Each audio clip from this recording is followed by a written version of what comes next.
The first thing they said about Dorothy Mercer when she stepped off the stagecoach in Harlan Creek, Wyoming Territory, in the spring of 1881, was that she would not last a month. She heard it, too. She was not supposed to, but the wind carried voices in flat country the way water carries stones downstream, smoothly and without apology. Two men standing near the livery stable, thumbs hooked in their belts, watching her climb down from the coach with her single worn trunk and her good wool coat that was already too heavy for the warming afternoon. One of them, a broad man with a sun-cracked neck, said it plainly enough. "City woman, look at those shoes. She will not last a month out here." The other one laughed, and the sound followed her all the way across the rutted main street of Harlan Creek to the door of the land office, where she had an appointment to sign papers for 40 acres of near-worthless scrubland that she had purchased with the last of her father's inheritance. Dorothy Mercer was 24 years old. She had come from Cincinnati, Ohio, where she had spent the previous 3 years nursing her father through a long illness, watching the family money drain away into medicine bottles and doctor bills, and where, after the funeral, she had received no less than 4 separate pieces of advice from 4 separate well-meaning relatives, all of which amounted to the same thing: find a husband and stop pretending you can manage alone. She had folded all 4 letters, placed them neatly in the bottom of her trunk beneath her spare dress and her mother's old Bible, and purchased a train ticket west. The land office smelled of sawdust and tobacco. The man behind the desk, a Mr. Calloway with ink-stained fingers and spectacles he pushed up with one knuckle, looked at her over the rims of those spectacles with the particular expression of a man who does not know what to make of something and has decided to pretend he does. "Dorothy Mercer," she said, placing her paperwork on the counter. "I believe I have land here waiting for me." Mr. Calloway looked at the papers. He looked at her. He looked at the papers again. "Yes, ma'am," he said at last. 40 acres out on the East Bench. Good luck to you." He said it the way people say things they do not mean. She thanked him anyway. The land was exactly as ugly as the price had suggested. 40 acres of high plains scrub, a creek that ran thin in summer and ornery in the spring thaw, a one-room cabin that had been left by the previous homesteader who had himself given up and gone back east 2 winters prior. The cabin's roof sagged in the middle like a tired old horse. One wall had been patched with flattened tin cans. The door hung on a single hinge and had to be lifted slightly to open, like a person favoring an old injury. Dorothy stood outside it in the afternoon light, her trunk at her feet, the hired man who had driven her out from town already turning his wagon around to head back, and she looked at all of it for a long time. Then she put her shoulder to the lopsided door and walked inside. She had 3 months before autumn. She made a list. She had a neighbor 2 miles to the north, a fact she discovered on her 3rd day when a man came riding along the creek line on a bay horse and stopped at a polite distance from her fence post, which she had been attempting to reset in the ground with a post-hole digger that was slightly too tall for her to manage comfortably. "New neighbor," the man said. It was not quite a greeting and not quite a statement. It landed somewhere in the middle. Dorothy straightened up and wiped her forehead with the back of her wrist. "Dorothy Mercer," she said. "Joseph Slater." He had wide shoulders and an easy way of sitting in the saddle, as though he had been born there and simply never gotten off. His face was weathered but not old, somewhere in the early 30s she guessed, with dark hair that needed cutting and eyes the color of good creek water after the silt had settled, a kind of clear brown-green that she would later struggle to describe and eventually stop trying. "You bought Adderley's old place." "I bought 40 acres of land in Wyoming Territory," she said. "I presume it was previously owned by a Mr. Adderley." Something moved in his expression, not quite a smile. "He lasted 2 winters," Joseph Slater said. "Good for him," Dorothy said, and went back to her post. He sat there a moment longer than she expected. Then he touched the brim of his hat and rode back the way he had come. She thought about that for a while after he left. There had been nothing unkind in his voice when he mentioned the 2 winters. It had been more like information offered without judgment, the way a man tells you a bridge washes out every spring, not to discourage you, but because he thinks you ought to know. She found she liked that better than the laughing men by the livery. The summer of 1881 was relentless. The sun bore down on the high plains with the focused intention of something that meant to finish what it started. Dorothy learned quickly.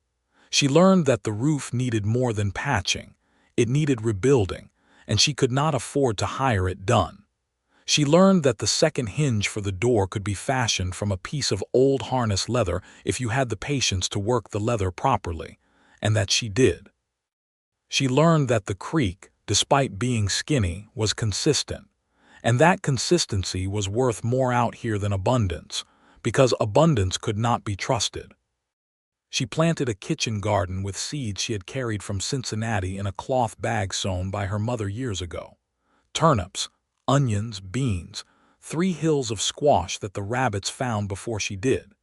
She built a small pen for the 2 chickens she purchased from a woman in town named Mrs. Haverson, who sold her the birds with a look that suggested she thought it a waste of good chickens. Dorothy thanked her and carried the birds back to the wagon she had borrowed. Joseph Slater came again in late June, and this time he brought a length of rope and 2 fence posts without being asked. She heard his horse coming while she was on the roof, replacing shingles she had split herself from a downed cottonwood. She looked down at him from the peak of the roof without moving. "Those shingles need splitting thinner," he called up. "I know that," she said. "I was saving the thin ones for the worst spots." Another almost smile. He tied his horse and handed up the better of his tools without being asked to do that either. They worked in silence for most of the morning. Dorothy noticed that he worked with the economical precision of someone who had done hard physical labor for so long that efficiency had become instinct. He did not offer advice unless she asked, and when she asked, he answered directly without making her feel foolish for not knowing. Over a noon meal of cornbread and beans that she cooked on the small iron stove, she asked how long he had been in Wyoming. 11 years, he said. "Where did you come from before?" "Kansas." He said it the way people say places they have left behind and do not particularly miss. "Worked cattle drives for 6 years, then bought land up here." "Alone?" He looked at her directly then, and she held his gaze without blinking. "My wife died," he said, 4 years ago, fever." "I am sorry," Dorothy said, and she meant it without ornamentation. "She was a good woman," Joseph said. And then, as though he felt something owed in return for her having said something real, "You are doing better than most would." "Better than most expected," she corrected. He thought about that. "Yes," he said, "better than most expected." He came back 2 weeks later with a second chicken, a fat, contrary hen that fought him the entire way from his saddlebag to the pen. Dorothy watched him deposit the bird with a dignity he barely maintained and laughed properly for the first time in months.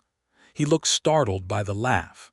Then he laughed too, and it changed his face entirely, opened it up the way a window opens a dark room.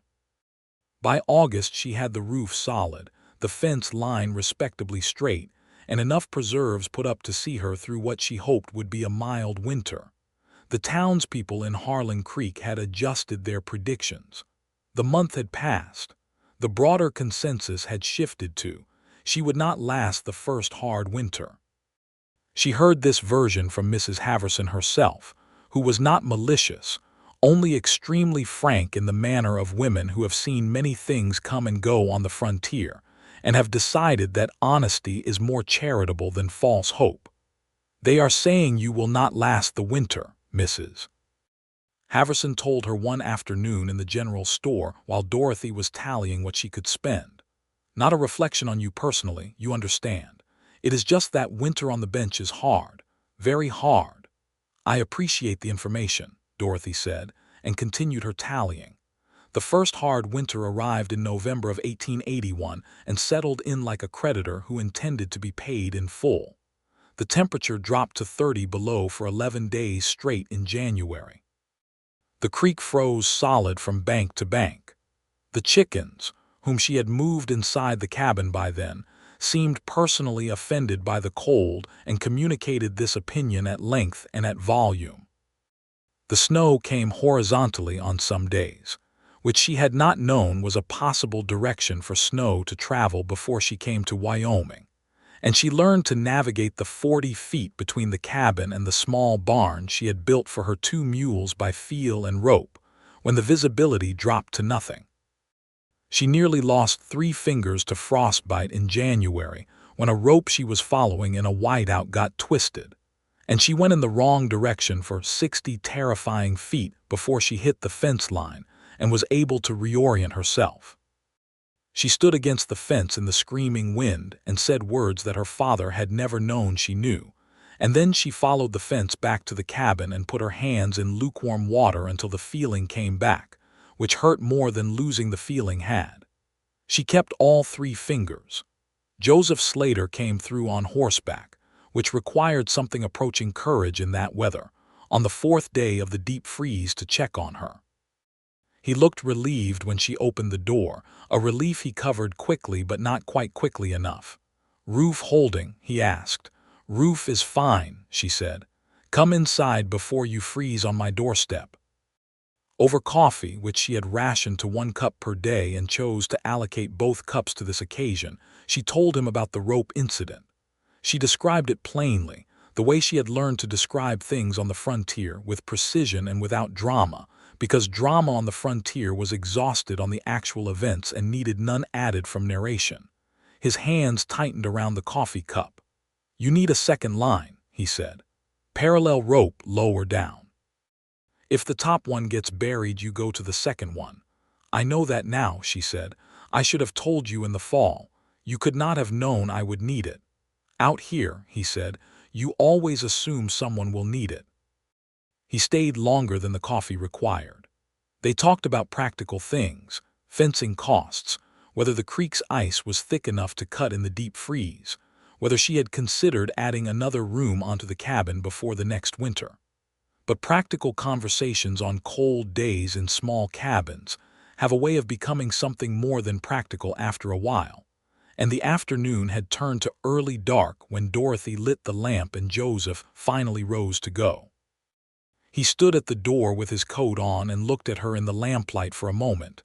"You are going to last this winter," he said, not a prediction, something more deliberate than that. "I know," she said. She watched his lantern move away across the white field until it was gone, and then she sat back down at the table and found she was smiling at the surface of the wood for no particular reason she could name. She lasted the winter. Spring came late to the high plains, reluctantly, the way it always did, peeling back from the south in fits and starts while the north refused to let go. But it came. The creek unfroze in March and ran loud with snowmelt, and Dorothy stood on her porch on the first morning she could smell earth again instead of only cold, and breathed in until her lungs felt like they belonged to her. "In town, that spring, Mr. Calloway at the land office nodded to her with what she recognized as genuine respect. The broad man with the sun-cracked neck who had made the month prediction was buying supplies at the general store when she came in, and he had the decency to look slightly embarrassed. She did not bring it up. She bought her flour and salt and a new pair of work gloves and went about her business, but she heard the new version as she left. Quiet, but not quiet enough. "She lasted the first winter," someone said near the door. "But you wait until the second one. Second winter is the one that does it, gets the ones who got proud after the first." Dorothy paused, her hand on the door frame, and then she walked to her wagon and drove home. She spent that spring planning for winter. She cut extra firewood through the summer, stacking it against the north wall of the cabin in an arrangement Joseph told her about, and she refined to her own specification. She dug root cellars deeper than strictly necessary, lined them with straw, filled them methodically with everything she could preserve. She added a second layer of chinking to the cabin walls. She built the second rope line between the cabin and the barn herself, ran it twice, and corrected it until it was exactly right. Joseph Slater was present for more of this than strict neighborliness required. She was not ignorant of this fact. She was not, in the way of some women she had known, inclined to pretend not to notice a thing in order to seem modest. She noticed it clearly. She simply did not yet know what to make of it, and so she held it carefully in her mind the way you hold a thing you are not yet sure is fragile. He helped her cut and haul logs in late June. He came to fix a section of fence that had washed out in May, and ended up staying to help rebuild the chicken coop, which had developed a structural argument with itself over the winter and lost. On a hot afternoon in July, they were sitting in the shade of the cabin wall drinking water from the same tin cup, as she had only one good cup and two tin ones, and the tin ones were better in the heat, and she noticed that Joseph was watching the mountains to the west with an expression she had not seen on him before, something quieter than his usual quiet. "What is it?" she asked. He was silent for a moment. "I have not sat still in the middle of the day in probably 3 years," he said. Not without feeling like I was forgetting something. Dorothy looked at the mountains too. "What changed?" He glanced at her and then back at the mountains. He did not answer immediately, and she did not press him because she was learning the rhythms of him the way you learn a piece of land, by paying attention over time. "Being around someone who knows how to be still," he said at last. "It reminds you that you can." Dorothy thought about that. "I did not know how to be still when I first came here," she said. "I was always moving, always proving something. I think I wore myself out by September. And then I stopped proving anything and started doing what needed doing." She looked at her hands, which were no longer the hands she had arrived with. They were brown and strong and marked with small scars from a season of learning. "It is quieter inside when you do that." Joseph looked at her then, a full long look that she felt the way you feel sunlight when it shifts onto your face, something warm and specific. "You are not what I expected," he said. "What did you expect?" "I do not know exactly." A pause. "Someone who would need more saving." Dorothy laughed softly. "I have needed some saving," she said honestly. "The roof, the second rope line, that fence post in June." "That was a particularly bad fence post," he acknowledged. "I needed assistance, not saving. There is a difference."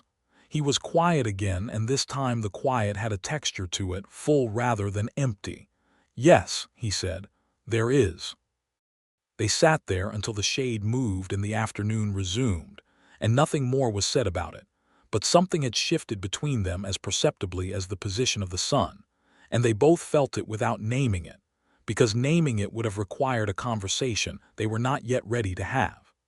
The second winter announced itself in October with a hard frost that killed the last of her garden in a single night. Dorothy stood among the blackened bean plants the next morning and assessed the situation. She had enough. She had planned for enough, and she had gotten it done. She went back inside and started her morning fire without ceremony. The second winter was harder than the first in different ways. Not as brutal in temperature, but longer, and what it lacked in violence it made up for in persistence. Snow fell in October and did not fully leave until April. There were weeks of relentless gray where the light never fully arrived, just a dim pale wash that looked like the sun trying to recall what it had been doing. Dorothy learned that this was the specific hardship the high plains held in reserve for the ones who had survived the cold, the loneliness. She read every book she had brought from Cincinnati, and 2 that Joseph lent her.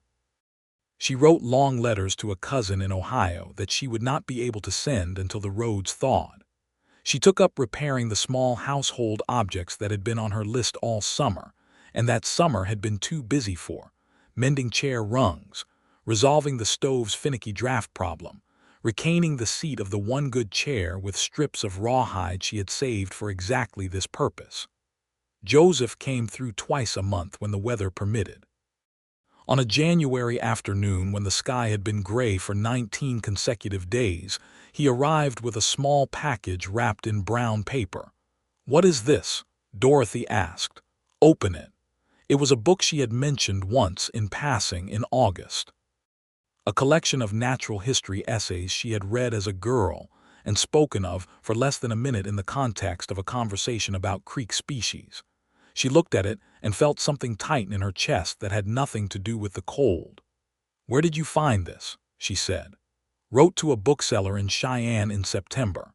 He said it with his usual economy, as though it were a perfectly ordinary thing to spend 4 months tracking down a book someone had mentioned once. She looked up from the book to his face, and he was watching her with an expression she now recognized. She had catalogued it carefully over the months, as the expression he wore when he was feeling something he was not yet going to say. "Joseph," she said, and her voice came out differently than she intended, softer, with something exposed in it. "It is only a book," he said, but he said it like a man who knows it is not only a book and is seeing whether she knows too. "It is not only a book," she said. The lamp was lit on the table between them, and outside the wind was doing its relentless work against the eaves. And the cabin was very small and very warm. And Dorothy Mercer looked at Joseph Slater across the lamplight and understood clearly. In the way you understand something when you have been circling it for long enough that you finally just stop and look directly at it. That she had fallen in love with him somewhere in the months between the roof and the rope line and the tin cup in the July shade. She did not say it, neither did he. But something settled between them that evening like the settling of a house after a long storm, the quiet declaration of structure, the announcement that the walls would hold. He left that night with the wind in his face, and she stood at the window watching the lantern until the dark took it, and she pressed her forehead gently against the cold glass and closed her eyes. She lasted the second winter. In April, when the snow finally conceded its slow retreat, and the creek began to speak again in its high, urgent voice, Dorothy drove her wagon into Harlan Creek for supplies and encountered a small social occasion at the general store, which in a town of Harlan Creek's size meant that 4 women were discussing something over bolts of fabric with the focused intensity that marks conversations of genuine local interest. They stopped when she came in. Then Mrs. Haverson, who was constitutionally incapable of dishonesty, said plainly, "Well, 2 winters." "2 winters," Dorothy agreed, and reached past them for the bolt of canvas she needed. "They said you would not last the second one," said a younger woman named Clara Bidwell, who had the open, honest face of someone who repeats things not from cruelty, but from a genuine belief that information is public property. "Because of the gray days." "The gray days were not easy," Dorothy said. "No one has lasted 2 full winters out on the East Bench since the Adderley family left," Mrs. Haverson said. She was looking at Dorothy with the particular appraising expression of a woman revising an estimate. "You intend to stay?" "I intend to stay," Dorothy said.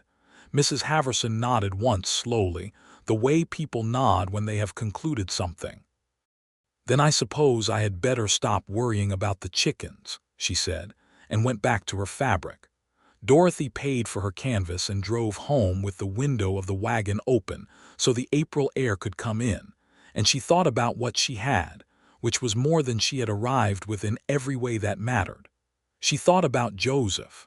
The question of Joseph was becoming one she could not hold at arm's length any longer. She had been careful, deliberate. She was by nature a careful and deliberate woman, but deliberateness in the face of something real will only hold so long before it starts to feel less like caution and more like cowardice.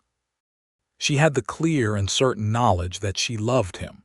She had strong suspicion, assembled from months of evidence the way you assemble a case from pieces, that the feeling was not one-sided. What she was less certain about was what to do with it.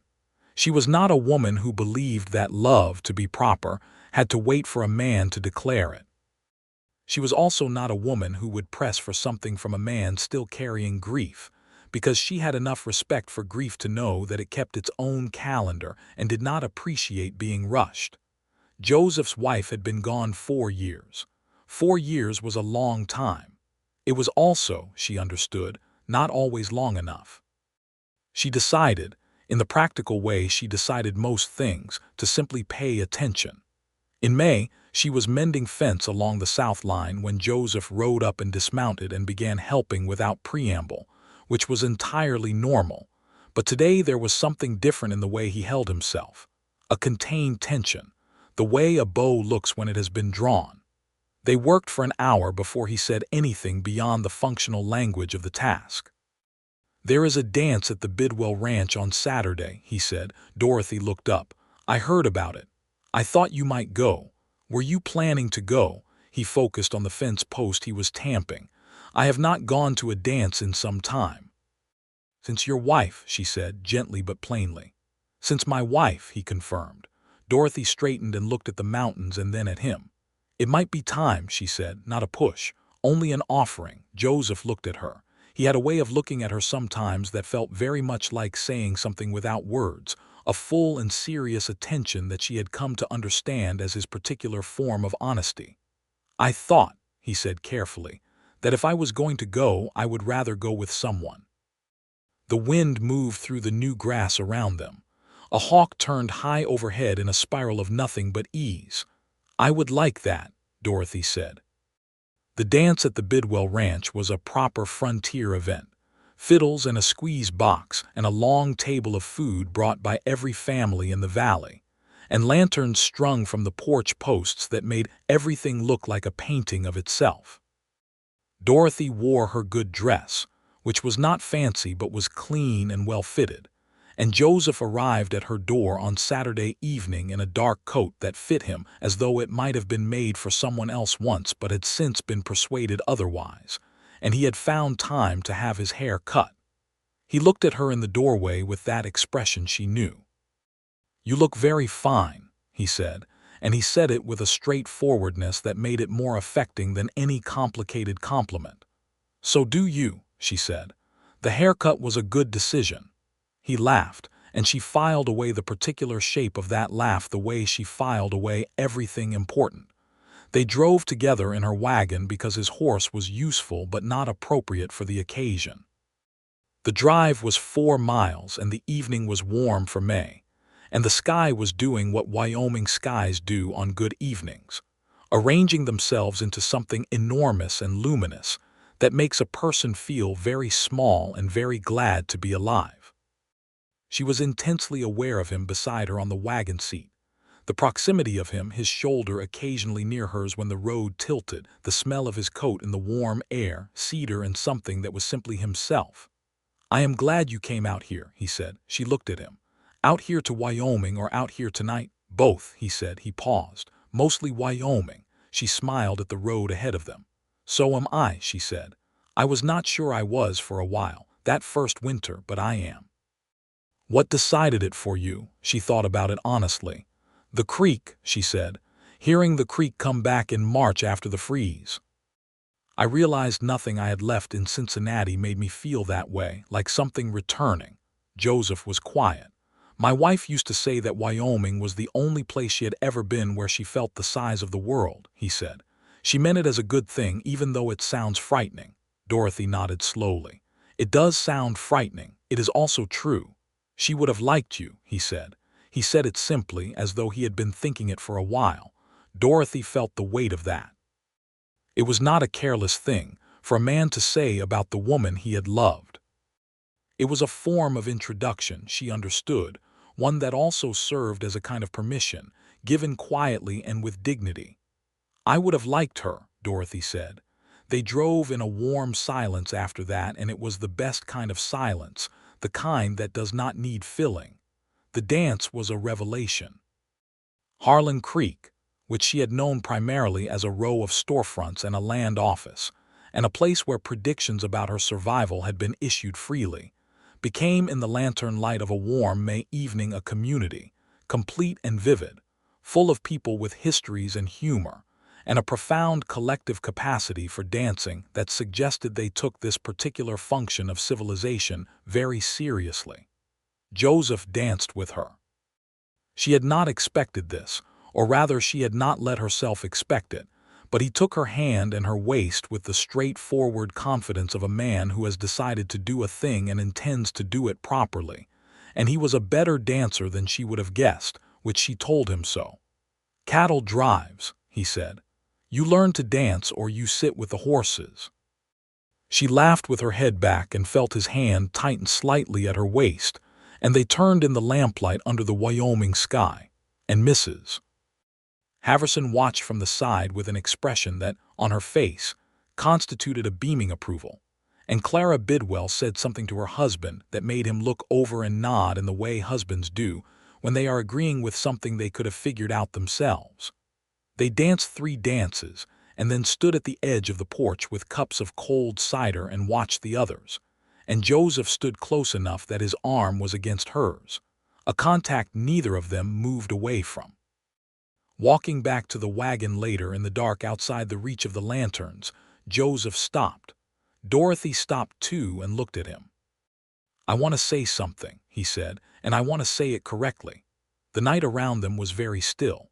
The music from the barn was distant now, a thin, sweet thread. "I have been watching you for more than a year," he said. "Not the way that sounds, watching in the sense that I could not stop noticing, that I thought about whether the roof would hold and whether the rope line was right and whether you were warm enough, because those things mattered to me in a way that went well past being a good neighbor." He paused. "I have not felt that way in a long time. I did not expect to." Dorothy stood very still. Her heart was doing something very loud in the quiet night. "I am not a man who speaks well about feelings," he continued. "I am aware of this. But I thought you deserved the plain version, which is that I am in love with you, Dorothy, and I have been for most of the past winter, and I did not want another season to go by without you knowing it." The night held perfectly still around them. "Joseph," she said, and her voice was very steady despite everything that was happening inside her chest. "I have been in love with you since July. Since sitting in the shade by my cabin wall with 1 good cup and 2 tin ones." He looked at her. In the faint silver light from the sky, she could see his expression clearly, the relief in it, and the happiness, which on his face looked something like a man who has been carrying something heavy for a long time and has just been allowed to put it down. He reached out and took her hand in both of his, and Dorothy Mercer, who had been told she would not last a month, who had lasted 2 hard winters and was well on her way to a third, stood in a Wyoming night in May and felt the particular and irreplaceable feeling of being in exactly the right place at exactly the right time. "I would like to court you properly," he said. She laughed, and it came out warmer than she intended. "You have been coming to my farm twice a month for over a year and bringing me books you ordered in September," she said. "I think we are somewhat past the opening stages." "Then I would like to continue," he said. "Yes," she said. "I would like that very much." He did not kiss her that night. He was a deliberate man and she was a deliberate woman, and deliberateness honored rather than diminished the weight of things. He handed her up into the wagon and drove her home and stood at her door in the dark with the stars enormous overhead and held her hand and looked at her the way she had come to understand as his particular declaration, the full clear attention that meant more to her than speeches. "Good night, Dorothy," he said. "Good night, Joseph," she said. She closed the door and stood in her cabin and listened to his horse moving away across the dark ground, and she pressed her hands flat against the table and breathed and smiled at nothing in particular for a solid 5 minutes. Summer came to the high plains in 1882 with a generosity that felt like something the land was willing. A long, warm season of good grass and reliable rain and evenings that stretched out golden and indulgent well past 8 o'clock. Dorothy's garden was the best it had been in either year. The turnips alone were a vindication. She stood among them one evening in late July and felt a specific satisfaction that she thought was probably the closest thing to pride she had allowed herself since arriving. Joseph came 3 times a week now. Sometimes to work, because there was always work on a homestead, and he did not stop being useful simply because the nature of his presence had clarified itself. Sometimes simply to sit with her on the porch after the day's heat had broken, with cups of cold water or weak tea, watching the light go off the mountains in stages that each time looked like something that should be preserved but cannot be, and so you only watch it, and that is enough. He brought her a small window for the east wall of the cabin, which had never had one. He had found it in a pile of salvage from a collapsed building in town and cleaned it and rebuilt the frame, and one afternoon simply showed up with it and a look that said he hoped it was all right. She stood at the east window that evening after he had installed it and watched the first light come through the new glass and fall on the cabin floor in a warm rectangle, and she felt something widen in her chest. "It changes the whole room," she said. "I thought you needed more morning light," he said. He was gathering his tools with the careful economy of a man who keeps good things in order. "You wake up early." "How do you know when I wake up?" "Because every time I come in the morning you have already been working for 3 hours." She watched him fold his leather tool wrap with its neat buckle and thought that she loved him in approximately 40 separate ways, and that the window was the 41st. They had their first argument in August. It was about the matter of a bull that had gotten through the fence between their properties and done a thorough job of her kitchen garden. The bull belonged to Joseph. The fence was technically on his side of the property line, though it bordered her land. Dorothy was standing in the ruins of what had been a very promising late stand of beans when Joseph arrived, having noticed the gap himself. She was controlled about it. She was direct. She said what had happened and what it had cost and what she believed about whose responsibility it was, all in a clear and reasonable sequence. Joseph listened to all of this and then said that the fence had been checked last week and was sound, which was probably true and also completely beside the point, which she told him. He said that he could not prevent every animal from finding its way through occasionally, which was also true and also beside the point. She said that what she actually needed was not an explanation but the acknowledgement that the loss was real and that it was his responsibility to make it right, and that she was not interested in reasons as a substitute for accountability. There was a silence. "You are right," he said. She had not expected it quite that quickly. She felt some of her gathered argument deflate, which was only fair. "I am sorry about the garden," he said. "I will bring wire and we will fix the fence properly and I will replace what was lost." "You do not need to replace it," she said, slightly less sharply. "Only acknowledge it." "Then I acknowledge it." He looked at the damaged bean bed with something that was clearly genuine regret. "I am also sorry about the beans specifically. They were looking very good." Dorothy looked at the ruined beans and felt the last of her anger drain out, replaced by something tired and slightly ridiculous. "They were," she said. "I was going to have beans all winter." "You can share mine," he said. "I put up more than I need." She turned and looked at him. He was looking at her with an expression that was trying hard not to be an offer of reconciliation through vegetables, and not quite succeeding. She started to laugh, which was not how she had expected this conversation to end, and then he was laughing too, and they were standing in the destroyed bean patch in the August heat, and it was the truest thing, she thought, that she could say about what they were becoming, that when the thing fell apart they could look at it and laugh and pick up and keep going. In September, Joseph asked her to marry him. He did it in the late afternoon on a Sunday when the mountains had gone purple with the first suggestions of autumn, and the air smelled of dry grass and distance. They had been walking along the creek line, which she did sometimes in the evenings, watching the water do its particular work on the stones. He had come with her without making anything of it. He stopped near the old cottonwood that had given her the shingles for her first winter roof, the tree still standing, diminished on one side by what she had taken from it but persistent. "Dorothy," he said. She stopped and looked at him. "I would like you to marry me." He said it with the plainness he brought to all important things, no ornamentation, only the direct truth of it. "I would like to spend the rest of my life here with you, on this land, building whatever comes next." He paused. "I know it is not what most people would call a romantic circumstance. 2 homesteads on a Wyoming bench and a 3rd winter coming." "Joseph," she said, "I know I am a man who does not always say things in the way they need saying. I am working on that. I think you know most of what I feel even when I have not said it yet, and I think that is because you are the only person I have met who listens to what I mean and not only what I say." "Joseph," she said again, and he stopped.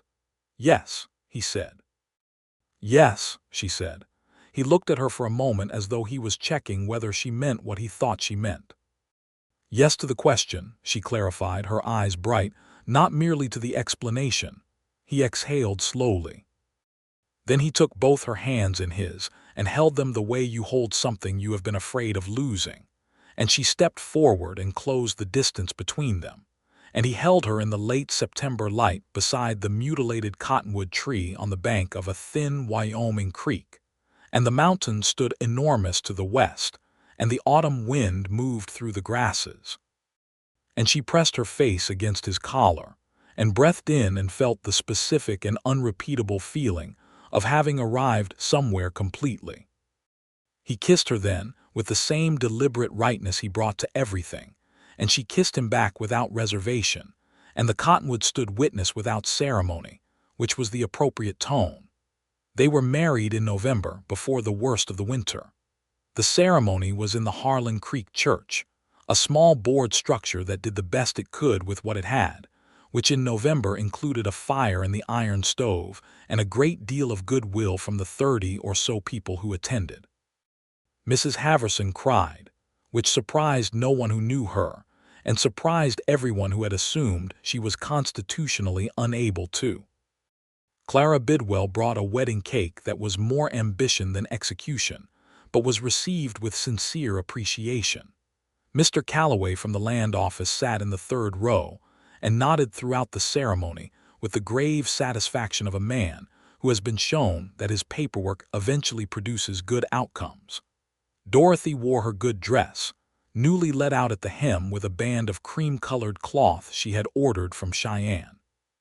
She carried a small bunch of dried wildflowers she had pressed in July against exactly this possibility, which was either romantic optimism or practical forethought, and she had decided it was both. Joseph stood at the front of the church and watched her walk toward him with an expression so openly full of feeling that Clara Bidwell whispered to her husband that she had never seen Joseph Slater look like that, and her husband said he had never seen anybody look like that, which was a generous assessment but not entirely wrong. They said the words. They were simple words, the same words that had been said in churches and open fields and prairie dugouts across the continent for generations, and they were not diminished by their repetition, only deepened, the way a path is deepened by everyone who has walked it. When it was done, Joseph held her hand on the church steps in the cold November air and looked at her with the full clear attention that was his particular form of love, and she looked back without blinking. "Well," she said, "third winter." He smiled then, the full open smile that changed his face. "Third winter," he said. They moved between the two properties in the early months of marriage, finishing what needed finishing on each, making decisions about what to consolidate. Dorothy was clear that she did not intend to surrender her 40 acres, which Joseph never suggested she should. They discussed it with the same practical directness they brought to fence lines and firewood, and arrived at a reasonable arrangement. They would live primarily in Joseph's house, which was larger and better built, and Dorothy would retain and work her acreage, which over 2 seasons she had brought from near worthless to genuinely productive. Together, they managed nearly 300 acres. The third winter was the hardest of the 3. It began early, and it began in earnest.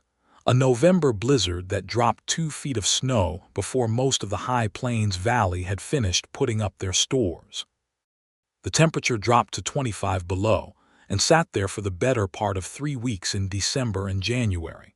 A sustained cold that crept under every door and around every window, and tested every chink in every wall with the methodical patience of something that intended to find the weakness eventually.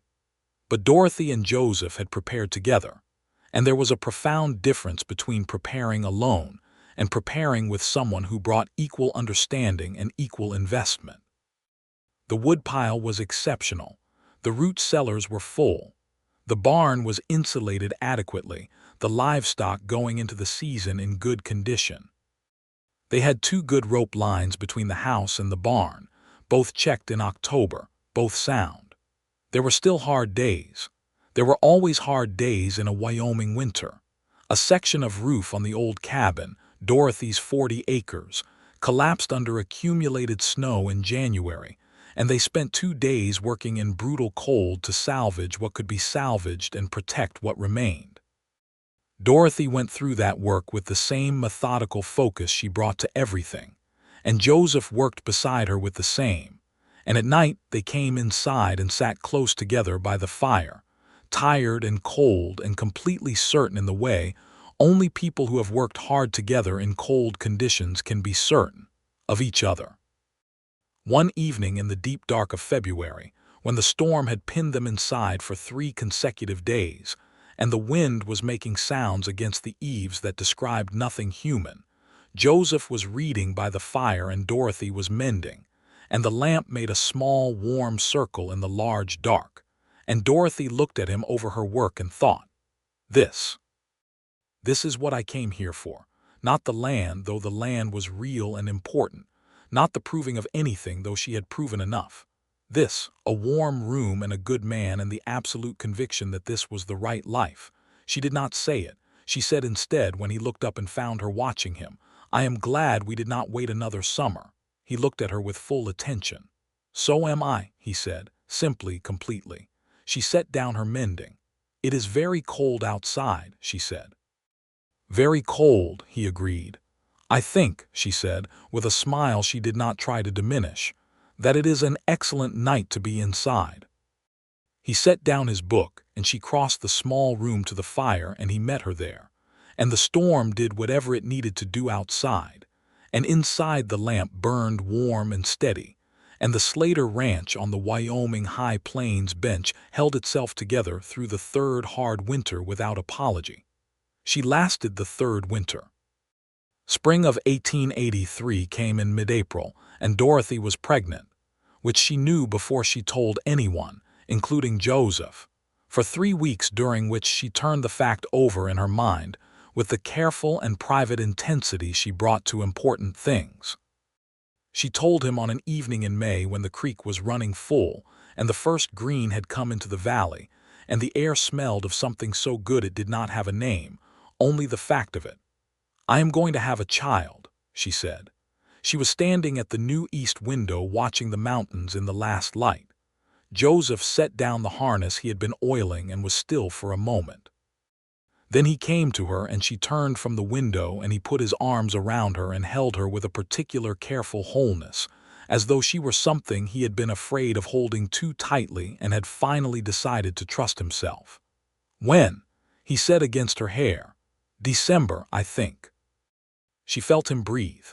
She felt the weight of it in him, the happiness and the old fear together, because he was a man who had loved a woman through a difficult time and lost her, and this was new happiness arriving with the familiar shape of old fear following it, and she understood this and held him back with her full strength to tell him without words that she was strong and she intended to stay. They said nothing for a long moment. The mountains went purple and then blue and then dark. I am very glad, he said. I know, she said. Summer was her best summer yet. The garden was an achievement. She had expanded it to nearly half an acre, added a second root cellar, and worked with the same focused intention that had gotten her through 3 winters, though now that intention was colored by something warmer than survival, by the accumulating satisfaction of a life that was genuinely her own. She drove into Harlan Creek in August for supplies, and Mrs. Haverson looked at her in her clearly expecting state and said, with the frankness that was her primary mode of communication, Well. Well, Dorothy agreed. You are healthy, Mrs. Haverson said. It was a question phrased as a statement. Completely, Dorothy said. Good. Mrs. Haverson nodded once. My sister will come in December to help if you want her. She has attended many births. She is very capable. Dorothy looked at this woman who had sold her the first chickens with skeptical charity and who had cried at her wedding, and felt a warmth for her that was its own kind of affection. I would appreciate that very much, she said. In town one afternoon in September, Dorothy was at the general store when she overheard someone at the far end of the counter. A man she did not know, passing through, talking to the storekeeper about the area.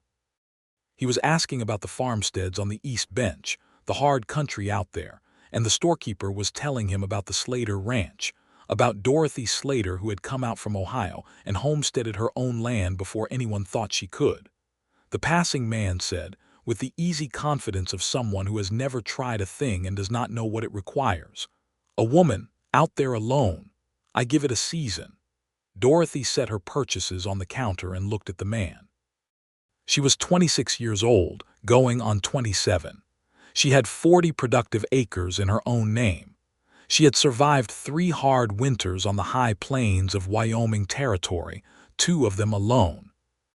She had repaired a roof and built a barn and cut her own firewood and run her own fence line and put up her own stores and navigated whiteout conditions and a collapsed root cellar and a destroyed bean garden and the specific kind of loneliness that a Wyoming February gives you when you are not certain you are built for it and you discover that you are. She did not raise her voice.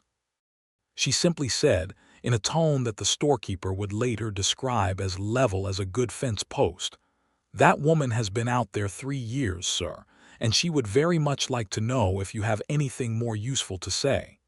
The man turned and looked at her. She looked back.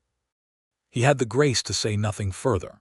The storekeeper, whose name was Mr. Brody and who had quietly watched the whole arc of Dorothy Mercer's transformation into Dorothy Slater over the previous 3 years, looked at her with an expression of complete and unconcealed approval.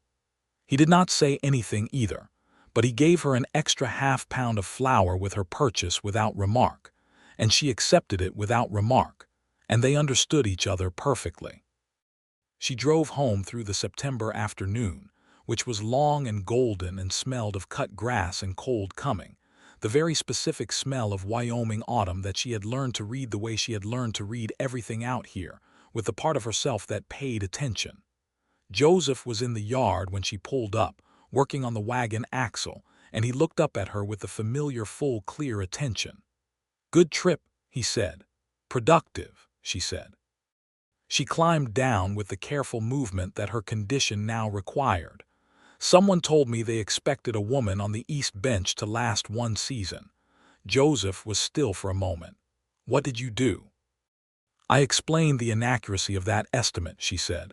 He looked at her for a long, steady moment. Then that full, open smile, the one that changed his face completely. "I imagine you did," he said.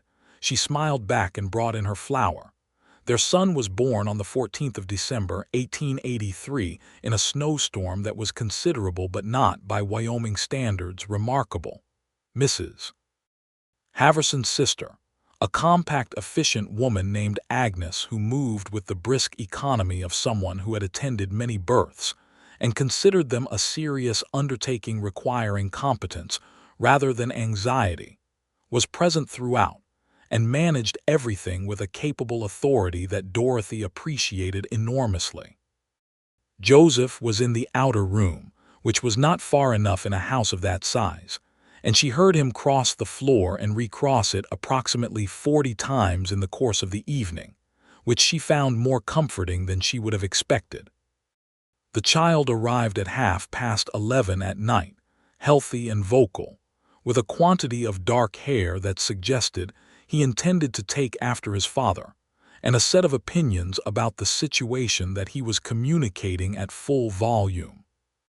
Agnes cleaned him and put him in Dorothy's arms, and Dorothy held him and looked at him in the lamplight and felt something she did not have language for, something that was larger than anything she had tried to contain before, the specific and absolute love of a mother for a new child, arriving like the creek in spring, not gently but with full force. Joseph came in and stood at the foot of the bed and looked at them with an expression she had not seen before, something cracked wide open, all his usual economy of feeling overrun by something he had not built a wall high enough for. "Come and meet him," she said. He crossed the room and sat on the edge of the bed and looked at the boy, and she watched his face. And Joseph Slater, who had not cried in front of her or in her presence in over 2 years of knowing each other, put one large, careful hand on his son's head and bent forward, and she was certain, though he turned his face away, that he was crying. She did not remark on it. She simply took his free hand and held it. "What shall we call him?" she asked, when the storm had quieted outside and Agnes had gone to the kitchen and the lamp had been turned low. "I thought Thomas," Joseph said. He was looking at the boy with an expression of pure astonishment, the expression of a man still unable to fully account for what is in front of him. "After my father." "Thomas," Dorothy said. "Thomas Slater." She looked at her son, who had stopped expressing his opinions about the world and was now sleeping with the absolute authority of the newly arrived. "Hello, Thomas." Thomas did not respond, being deeply otherwise occupied, but she felt the name settle over him like something that fit.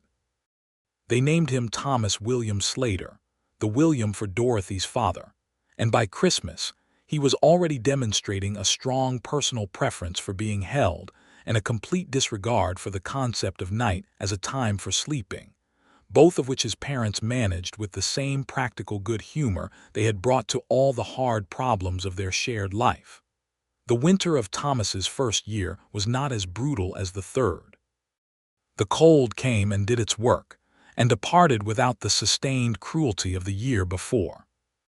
Joseph said that the mountains had a way of alternating, a very hard year followed by a merely difficult one, and Dorothy said that was probably the mountains being generous by Wyoming standards, and he agreed, and they were both grateful.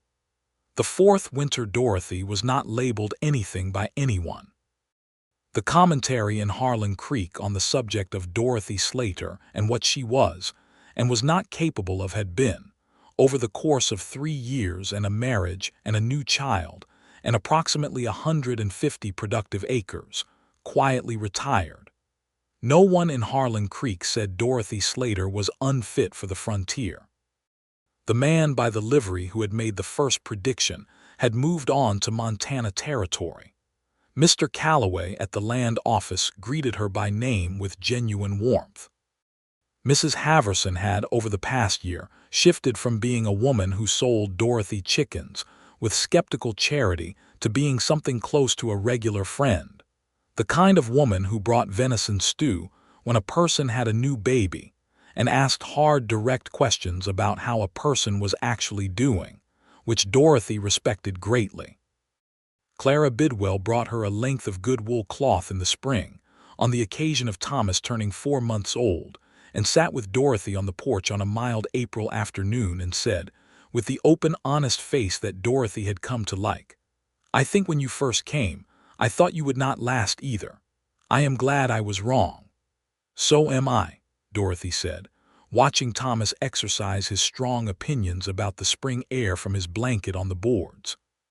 "You changed what people thought was possible out here," Clara said. "For women, I mean.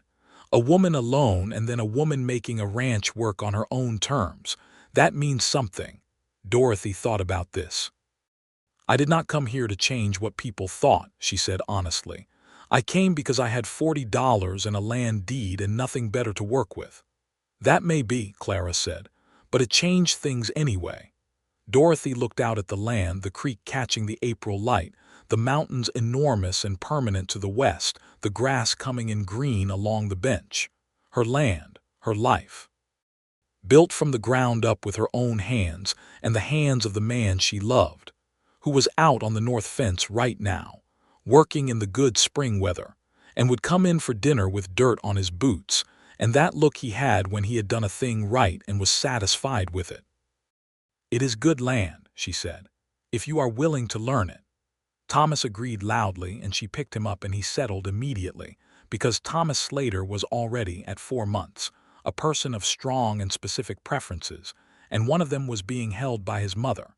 Summer of 1884 was full in the way of good seasons, full of work that produced results, full of the slow accumulation of a life that was building itself layer by layer into something durable. Dorothy expanded the East Garden. Joseph bought 6 additional cattle at market in June. Thomas learned to pull himself to standing by August, and regarded this achievement with the solemn satisfaction of someone who has accomplished something they intended. They hired a hand for the summer, a young man of 22 named Eli, who was new to the territory and eager, and somewhat comically bad at roping cattle, a fact he took in better spirits than most men would have, and who Dorothy taught to properly preserve vegetables in September, which he approached with the same earnest determination he brought to the roping, and managed significantly better. By the time Eli moved on in October, heading further north to work on a larger outfit, he shook Dorothy's hand at the door and said, with the genuine feeling of a young person who has been treated well and knows the rarity of it, "I hope someday I build something half as good as what you have here." Dorothy looked at the ranch, at the solid rebuilt cabin of her first 40 acres visible to the south, now used for storage and as a refuge for the animals in the worst weather, at the fences running true across the bench, at the house she shared with Joseph, at the garden that had grown from 3 hills of squash and 2 contentious chickens to something that could sustain a family through a Wyoming winter and then some. "You do the work and you stay honest," she said. "That is most of it." Eli nodded seriously and rode south, and she watched him go and hoped he would be all right, the way you hope for young people who have not yet had enough winters to know all the things they do not know. Winter of 1884 was ordinary. Ordinary by Wyoming standards, which meant it was cold and long and tested everything regularly, but it did not break anything. Thomas walked his first steps in November, 2 months before his first birthday, which Dorothy recorded in the front of her mother's Bible with the date and the full name. Thomas William Slater, first steps November 9th, 1884, and felt the ink dry on the page with something that was exactly and completely happiness. Joseph found her at the Bible and looked over her shoulder and read it and then said, in the quiet way he had when something moved him, "Your mother would have been glad to have her Bible used for this." "I think she would have liked you," Dorothy said. "I hope so," he said. She turned and kissed him with the familiar warmth of a year and more of marriage, and he kissed her back with the particular attention he brought to all important things. And Thomas, who had navigated himself to the center of the rag rug, and was sitting there in the security of his own 2-step achievement, looked at both of them with the serene, unreadable expression of a person who has not yet decided what to make of adults. In February of 1885, on a mild afternoon when the cold had loosened its grip enough to let a person stand outside with a coat on and not hate the world, Joseph found Dorothy standing at the east window with her hand flat against the glass, in the specific attitude of someone looking at something that is not quite visible yet. "What is it?" he said.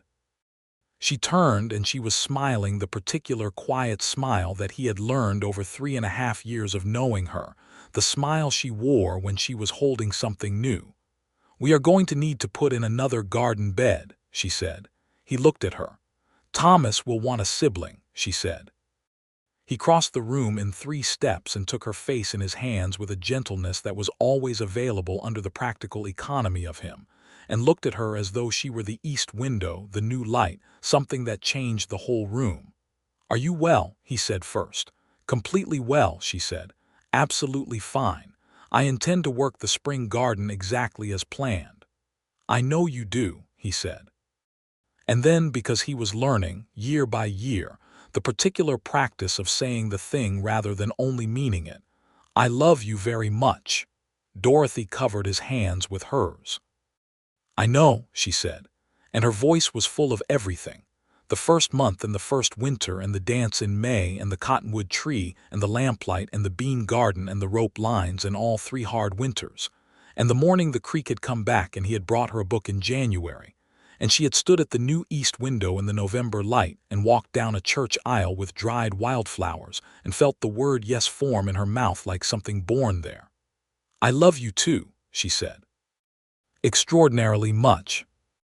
Outside, the February sun was doing its tentative best on the Wyoming bench, offering what light it had at this angle and this season, which was not yet much but was genuine and was coming, as it always did, back around. The mountains stood where they always stood, enormous and enduring, the same mountains that had received her arrival 3.5 years ago with complete indifference, and that she had come to regard as the particular companions of a particular life, present at everything without comment, witness without judgment. Her second child, a girl, was born in October of 1885, Late autumn with the aspens already gold along the creek and the first cold sharp in the mornings. They named her Me, after the month of the dance, which was Dorothy's idea, and Joseph had said that was a better reason to name a child than most people had, and Dorothy agreed. Me came into the world with a directness that suggested she had decided to arrive and was not interested in unnecessary delays, which Agnes, returned for the occasion, described as a very good sign of character. Thomas, who was approaching 2 years old and had strong views on all subjects, regarded his new sister with an expression of careful evaluation, and then extended one small, careful finger to touch her hand. And Dorothy watched this, and felt something in her chest that was too full for a room. "Thomas," she said softly, "this is Me." Thomas considered this. "Me," he said, with the seriousness of a person making an introduction official. Joseph stood at the door and watched his family in the lamplight of the October evening, the mountains dark outside the window, the first stars appearing, and felt something he had no word for that was large enough, so he simply held it, the way Dorothy had taught him that some things are held, not named. He came in and sat beside Dorothy on the bed, and Thomas climbed up between them with the confident presumption of a toddler who does not question his right to be wherever he wants. And Me slept with the absolute authority of the newly arrived, and the lamp burned warm and the cold pressed at the windows with its usual ambitions, and the Slater ranch held, as it had learned to hold, through everything the high plains offered. By the spring of 1886, the ranch had grown by another 20 acres purchased from a neighbor moving south. The root cellars were deep, and the fence lines were true, and the cattle herd numbered 30 head, and the kitchen garden was a source of local comment, meaning that Mrs. Haverson had told 4 separate people it was the best organized garden on the Eastern Bench, which was the highest possible praise from a woman whose standards were their own form of tribute. Dorothy Slater was 29 years old. She had been in Wyoming Territory for 5 years. She could tell the weather 3 days out by the smell of the air and the behavior of the creek, and the way the grass moved on the ridge above the bench. She could set a fence post with precision, and read the condition of cattle, and preserve enough food for a family of 4 through a Wyoming winter, and navigate a whiteout by feel and by rope, and by the particular knowledge of a land she had earned by staying in it through the hardest of its moods. She walked the fence line of her original 40 acres one morning in April, alone because the children were with Joseph, and she had wanted an hour to herself, and she walked it the way she walked it every spring, checking, reading, noting what winter had done and what spring had returned. She stopped at the southeast corner where the first post she had ever put in herself still stood, slightly crooked, the imprecision of someone who did not yet know the ground but would learn it. She had never straightened it. It seemed important to leave it as it was, the evidence of the beginning, the record of not knowing. She put her hand on the crooked post and looked out at the bench, the creek, the mountains. She thought about the man by the livery who had said she would not last a month. She thought about the cold January morning when she had lost the rope and hit the fence line and stood shaking in the white wind and found herself, unexpectedly, entirely present and entirely alive. She thought about Joseph on a bay horse along the creek line, not quite greeting and not quite statement. She thought about a tin cup in July shade, a book in January lamplight, a dance in May, a cottonwood tree in September. She thought about 3 hard winters, the first proving she could survive, the second proving she could endure, the third proving she could belong. She was not unlabeled by the frontier. She was labeled, differently than she had been labeled when she arrived, by the kind of labels the land itself assigns, which have nothing to do with fitness and everything to do with willingness, the willingness to stay when it is hard, to learn what the hard teaches, to build what the cold cannot take. She heard a horse coming along the creek and turned, and it was Joseph, as it so often was, appearing from the direction she had been thinking of. He reined in and looked at her at the fence post and said nothing yet, just looked with that familiar full attention, "The post is still crooked," she called. "I know," he said. "I have offered to fix it 3 times." "It stays crooked," she said. He dismounted and walked to her and stood beside her looking out at the same bench, the same mountains, the same sky that had watched all of it. "Me said her first word this morning," he said. Dorothy turned. "What was it?" He smiled. "She said Thomas's name, just shouted it across the room at him." A pause. He was very surprised. Dorothy laughed, and it went out across the morning, and the bench and the mountains received it as they received everything. "She is going to be trouble," Dorothy said. "She is going to be wonderful," Joseph said. He put his arm around her shoulders and she leaned into him, and they stood together at the crooked first fence post of 40 acres of land that had been called near worthless and had been made otherwise, through 5 years of work and 2 children and 3 hard winters, and the particular form of love that builds rather than only feels, that stays through cold and gray and long dark February weeks because it has decided that this is the thing worth staying for. The creek ran. The mountains stood. The grass came in along the bench in the long, persistent green of a Wyoming spring, which does not arrive gently, but arrives completely and stays. Dorothy Slater stood on the eastern bench of Harlan Creek, Wyoming Territory, in the spring of 1886, with her husband's arm around her, and the crooked post under her hand, and the mountains watching. And she knew with the complete and settled certainty of a woman who has tested herself against the full weight of a hard place and found herself equal to it, that no one would dare say it again. Not because she had proven anything to anyone.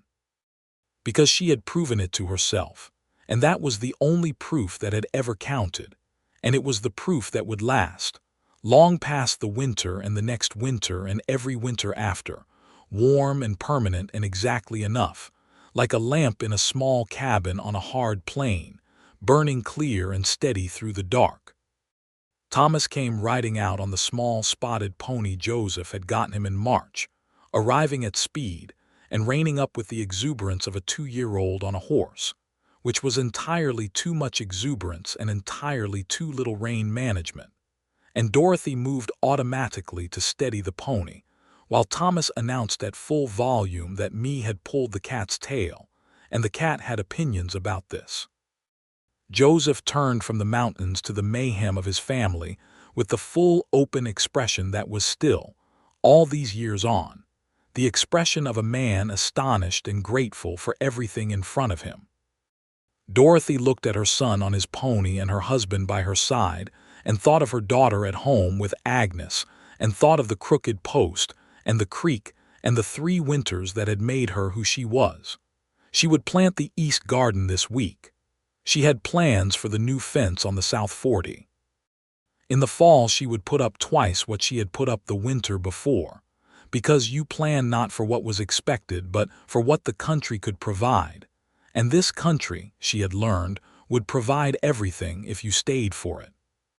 She took Thomas down from the pony and set him on her hip with the practiced ease of a woman who had been carrying a child for 2 years, and she took Joseph's hand with her free one, and she walked home across her land in the April morning, and the mountains were the same mountains they had always been, and the creek was the creek she had heard come back in March 3 years in a row now, and the air smelled of the season turning, and Dorothy Mercer Slater, who had been labeled unfit for the frontier, carried her son and her husband's hand and her own hard one, deep-rooted, absolutely permanent belonging, across a bench of Wyoming high plains on a morning so bright it left no room for doubt, all the way home.